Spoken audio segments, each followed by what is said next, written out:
మనుషులకి చాలా ఇష్టాలు ఉంటాయండి. స్వీట్లు అంటే ఇష్టం ఉండొచ్చు, ఫ్రెండ్స్తో చాటింగ్ చేయడం అంటే ఇష్టం ఉండొచ్చు, బీచ్లో సరదాగా నడుస్తూ ఉంటే ఉండడం ఇష్టం ఉండొచ్చు. చాలా ఇష్టాలు ఉంటాయి. వాటిల్లో చాలా ప్రత్యేకమైన ఇష్టాలు కొన్ని ఉంటాయండి. అంటే చూసారా, ఇవన్నీ ఇష్టమే అండి, కానీ ఇది ఇది చాలా ఇష్టం నాకు అని చెప్పుకునే అంశాలు కొన్ని ఉంటాయి. అందులో నాకు పాటలు అంటే చాలా ఇష్టం. పాటలు వినడం అంటే చాలా ఇష్టం. పాటలో ఉన్న సాహిత్యాన్ని అర్థం చేసుకోవడం, ఆస్వాదించడం అంటే చాలా ఇష్టం. ఇంకొక రెండో చాలా ఇష్టమైన అంశం ఏంటంటే, ప్రొఫెషనల్స్లో డాక్టర్స్ అంటే చాలా ఇష్టం అండి నాకు. చాలా చాలా ఇష్టం. నేను మా మా తర్వాత తరాల్లో, మా అన్నయ్య పిల్లల్లో, మా మేనల్లుల్లో, నా పిల్లల్లో అందరితో కూడా డాక్టర్ అయితే బాగుంటుంది అనే ఒక ఆకాంక్షను వెలిపిస్తూ ఉండేవాడు వాళ్ళు బాల్యంలో ఉన్నప్పుడే. అయితే ఎవరి లైన్ వాళ్ళు తీసుకుంటారు, ఎవరి డెస్టినీ వాళ్ళకు ఉంటుంది కాబట్టి మా నాన్నగారు డాక్టర్ అండి, హోమియో డాక్టర్, డాక్టర్ సివిఓ. ఆయన క్వాలిఫైడ్ డాక్టర్. శ్రీరామ్ గారు కూడా హోమియో వైద్యం చాలా విస్తృతంగా చేస్తారు. ఆయన వందలాది మంది పేషెంట్స్ కూడా ఉన్నారు. వారి హస్తవాసి చాలా మంచిది. కాకపోతే ఆయనకి సర్టిఫైడ్ డాక్టర్ కాదు, ఆయన కూడా డాక్టర్. ఆ రకంగా కుటుంబంలో అది కాక ఎవరు ఇలాగ ఎంబీబీఎస్లు స్పెషలైజేషన్లు చేయకపోయినా మా మా పిల్లలకి అదొక చాయిస్ ఉంటుంది కాబట్టి పిల్లలకి పెళ్లి చేసి మా అన్నయ్య గారి కోడలు ఒక డాక్టరు, నా కోడలు ఒక డాక్టరు అమెరికాలో ఉంటుంది. నాకు ఎందుకు చెప్తున్నానంటే, ఇలా నాకు ప్రత్యేకమైన ఇష్టాలు ఉన్న రెండు అంశాలు: డాక్టర్లు, పాటలు. డాక్టర్లు అందరూ కలిసి నేషనల్ మెడికోస్ ఆర్గనైజేషన్ అని ఒక ఆర్గనైజేషన్ సంబంధించి ఒక చోట సమావేశమై పాటలు పాడతారు అన్నది నాకు మొన్న 2 రోజుల క్రితం అన్నయ్య చెప్పినప్పుడు, యాక్చువల్గా నాకు ఇక్కడికి వచ్చే ప్రోగ్రాం కూడా ఉండింది. నేను తప్పకుండా అటెండ్ అవుతానని చెప్పి ఇక్కడికి వచ్చి మీ ముందు, ఇది నేను రావడంలో ఉన్న ఉద్దేశం ఇది. నా ముందర చాలామంది చాలా పాటలు చాలా బాగా పాడారు. అయితే ఏంటంటే, ఇందాక అన్నయ్య ఉపన్యాసం చెప్తూ ఈ కండక్ట్ చేస్తున్న యాంకర్ గారు కూడా చెప్తారు, ఏం చెప్పినా దానికి లింక్ అవుతుందని. నాకు కూడా అలాగే అన్నయ్య చెప్పిన 2-3 మాటలు బాగా కనెక్ట్ అవుతున్నాయి. ఏంటంటే, ఒకడు విజేత అయ్యాడంటే వాడితో పాటుగా కొన్ని వారాలు, కొన్ని నెలల్లో మనం ఈవెంట్లో చూస్తున్నాం కార్యక్రమాలు, వాళ్ళు కూడా పోటాపోటీగా ఉండి వాడిని గెలిపించినట్లు లెక్క. సో అతని విజయంలో వీళ్ళంతా భాగస్వాములు, అంతే కదా. అలాగే ఇప్పుడు చాలామంది చాలా బాగా పాడారు, చాలా బాగా పాడారు, చాలా చాలా బాగా కూడా పాడారు. కానీ అందరూ కూడా ఎవరు తీసుకునే విధంగా అందరు పాటలు బాగున్నాయనిపించేలా ఉండాలంటే వాళ్ళందరినీ కూడా నేను విజేతలుగా, మంచి సింగర్లుగా ప్రూవ్ చేయడానికి నేను పాడాలి. నేను పాడితే ఖచ్చితంగా అది జరుగుతుంది.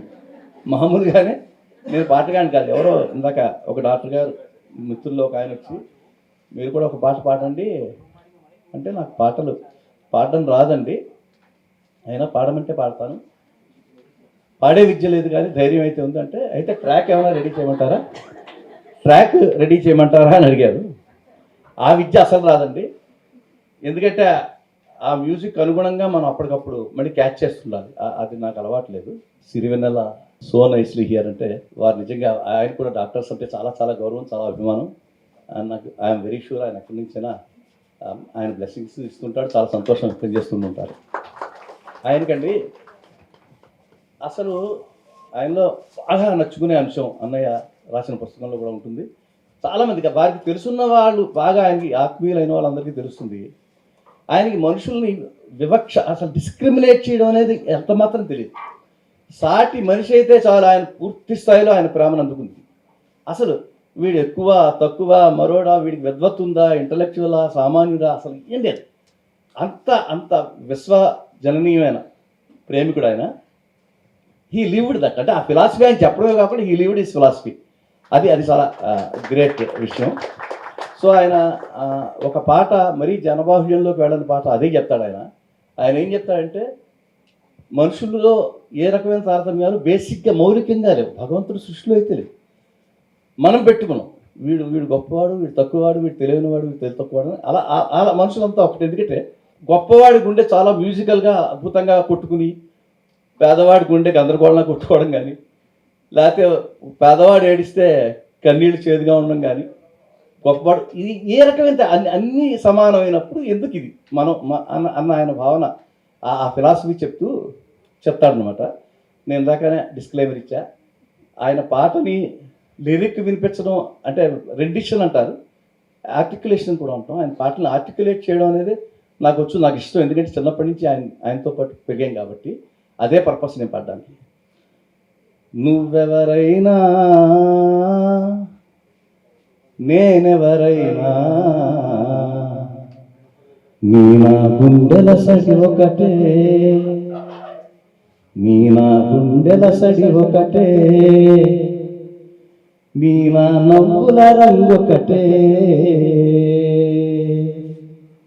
నువ్వెవరైనా నేనెవరైనా నీ నా గుండెల సడి ఒకటే, ఊరేదైనా పేరేదైనా మన ఊపిరి గీతం ఒకటే.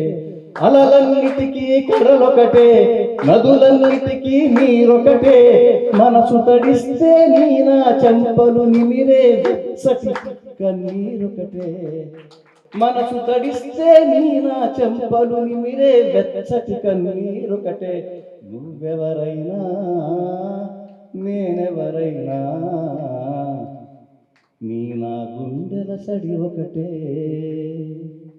ఏ దేశం వారికి అయినా ఇలా ఒకటే, గగనం ఒకటే, ఏ భాషను పలికిస్తున్నా గొంతులు స్వరతంత్రులు ఒకటే. ఏ దేశం వారికి అయినా ఇలా ఒకటే, గగనం ఒకటే, ఏ భాషను పలికిస్తున్నా గొంతులు స్వరతంత్రులు ఒకటే.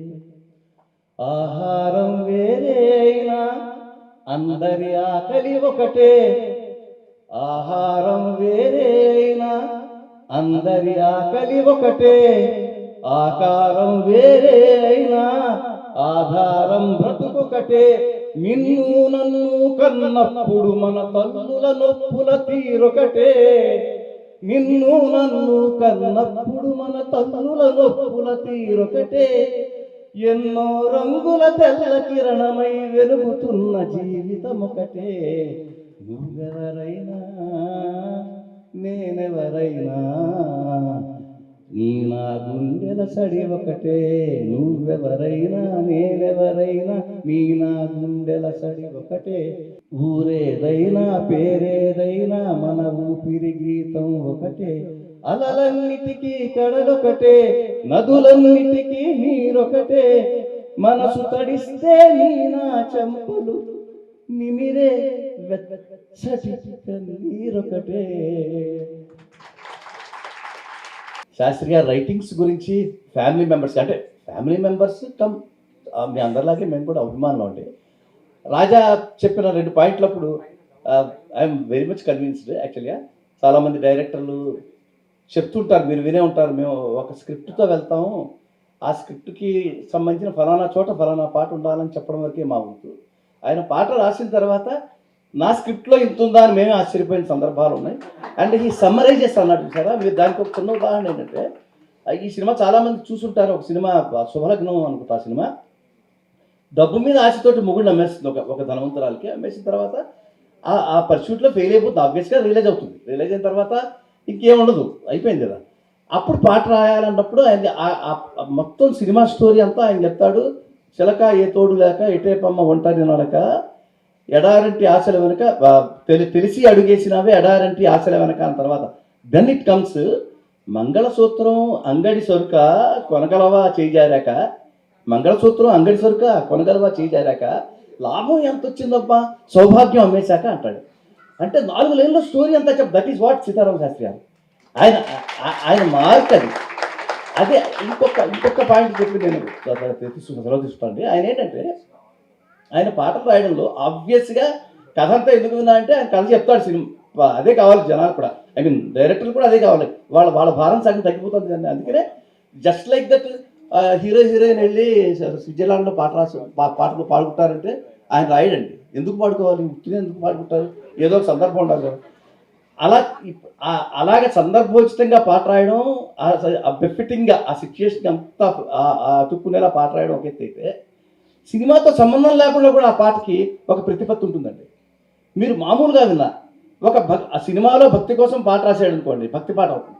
ఇక్కడ ఇంకో విచిత్రం చెప్తాను. ఇందాక రాజా కూడా చెప్పాడు, కూలీ నెంబర్ 1 అనే సినిమాలో కొన్ని సినిమా ఫార్ములాలు తెలుగు సినిమాలో చాలా విచిత్రంగా ఉంటాయండి.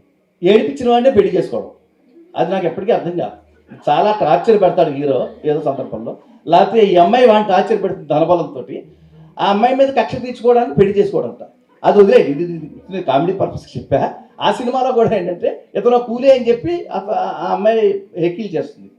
ఆఫ్టర్ ఆల్ కూలీ అని చెప్పి ఏదో రూపాయి 100 రూపాయలు కొట్టడం ఏదో చేస్తుంది. కానీ ఆ సినిమా అందులో సినిమాలో కూలీ అయినా అతను హీరో కదా, అతను పెద్ద పరివారం ఫ్యాన్ ఫాలోయింగ్ అదంతా ఉంటుంది. అందుకని ఆ అమ్మాయి మీద కక్ష తీర్చుకుందికి ఒక పాట పెట్టాలి. ఆ సిచ్యుయేషన్లో పాట పెట్టినప్పుడు అది గణేష్ నిమజ్జన సందర్భంతో కలిపి సింక్ చేస్తూ పాట అనమాట. ఆ పాట రాసినప్పుడు ఏంటి, ఆ అమ్మాయి మీద ఆ అమ్మాయి దొరుకుతుంది ఒక్కతే, నువ్వు ఆ విగ్రహాన్ని పెట్టి ఆ అమ్మాయిని చేత మోయిస్తారు. ఆ రకంగా కక్ష తీర్చుకోవడం it's a simple thing. But పాట ఎలా రాశాడు, చిన్నారి చిట్టెలు కెలాల భరించెరాలంబోదర పాపం కొండంత ఈ పెను భారం దయుంచయ్య దేవన్న పాట. ఇది ఒక ప్రేయసంగా, మీకు సినిమా సంగతి తెలియదు అనుకోండి, ఈ పిచ్చి కథ తెలియదు అనుకోండి, ఎప్పుడో ఏడిపించిన హీరోయిన్ని ఏడిపిస్తూ హీరో పాడాడని తెలియకపోతే ఇది it's a pure prayer song. అది దట్ ఈస్ వాట్